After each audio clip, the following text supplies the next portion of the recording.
Assalamualaikum warahmatullahi wabarakatuh. Perkenalkan, nama saya Frizal Busri Laksmana dengan NIM 24109.2002, program studi Teknik Informatika.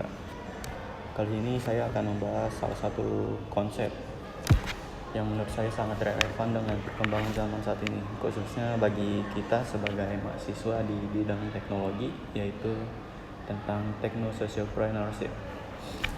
Di era digital seperti sekarang, hampir semua aspek kehidupan kita tidak bisa dilepaskan dari teknologi. Mulai dari belajar, bekerja, dan berbelanja, hingga berkomunikasi. Semuanya serba digital. Namun, di tengah kemajuan tersebut, kita juga masih menghadapi berbagai persoalan sosial seperti kesenjangan, pendidikan, pengangguran, kemiskinan, dan masalah lingkungan lainnya. Pertanyaannya adalah, apakah teknologi hanya akan menjadi alat bisnis semata atau bisa kita manfaatkan untuk membantu menyelesaikan masalah-masalah tersebut?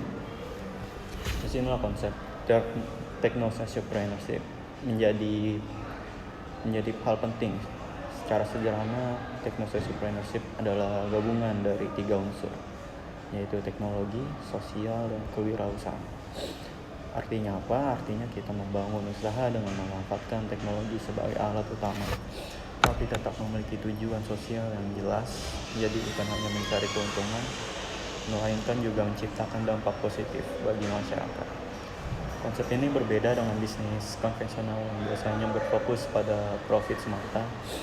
Dalam techno-sociopreneurship, keuntungan memang penting agar usaha tetap berjalan, tetapi dampak sosial juga menjadi prioritas utama. Dengan kata lain, ada keseimbangan antara nilai ekonomi dan nilai kemanusiaan. Kita bisa melihat contoh nyata dari perusahaan berbasis teknologi di Indonesia. Salah satunya adalah Gojek, yang dimana awalnya hanya layanan ojek berbasis aplikasi, tapi kini mengembang menjadi platform yang menyediakan berbagai layanan seperti informasi, pengantaran, makanan, hingga pembayaran digital. Selain mempermudah aktivitas masyarakat, platform ini juga membuka peluang kerja bagi jutaan mitra, pengemudi, dan pelaku UMKM. Contoh lain di bidang pendidikan, seperti Ruang Guru.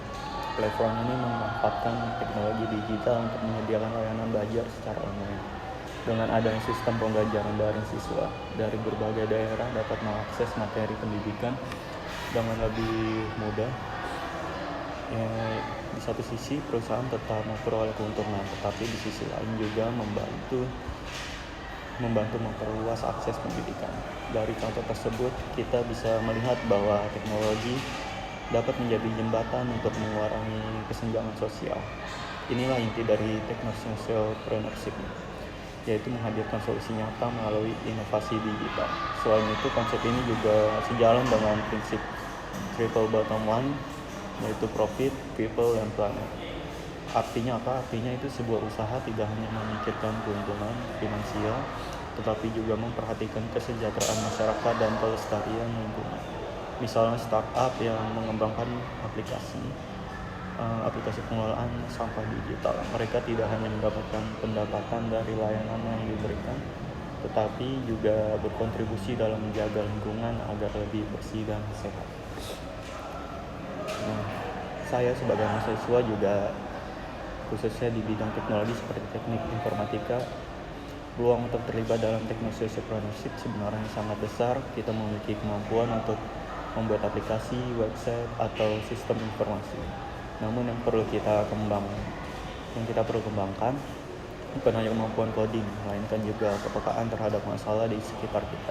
Misalnya, kita bisa membuat platform digital untuk membantu UMKM memasarkan produknya secara online, atau membuat sistem informasi yang mempermudah layanan administrasi di desa. Ide seperti ini mungkin lebih terlihat sederhana, tapi jika dikembangkan dengan serius, dampaknya bisa sangat besar bagi masyarakat luas. Tentu saja techno-sociopreneurship juga memiliki tantangan. Salah satunya adalah menjaga keseimbangan antara idealisme sosial dan keberlanjutan bisnis. Tidak mudah mempertahankan misi sosial ketika bisnis menghadapi tekanan persaingan dan kebutuhan operasional. Selain itu, masih adanya kesenjangan literasi digital di masyarakat juga menjadi hambatan. Tidak semua orang langsung siap menggunakan teknologi dengan optimal. Oleh karena itu dibutuhkan kolaborasi antara berbagai pihak, seperti dari pemerintah, perguruan tinggi, sektor swasta, dan masyarakat. Pemerintah dapat mendukung melalui regulasi yang adaptif, kampus dapat menyediakan inkubator bisnis dan pelatihan, sementara sektor swasta dapat memberikan pendanaan dan pendampingan dengan kerjasama yang baik. Ekosistem teknologi entrepreneurship dapat berkembang lebih kuat. Sebagai penutup, dapat kita simpulkan bahwa teknologi entrepreneurship bukan sekadar istilah modern, tetapi sebuah pendekatan yang sangat relevan di era digital. Dengan memadukan teknologi, kepedulian sosial, dan semangat kewirausahaan, kita tidak hanya dapat membangun bisnis yang sukses, tetapi juga berkontribusi dalam menciptakan perubahan yang positif dan berkelanjutan.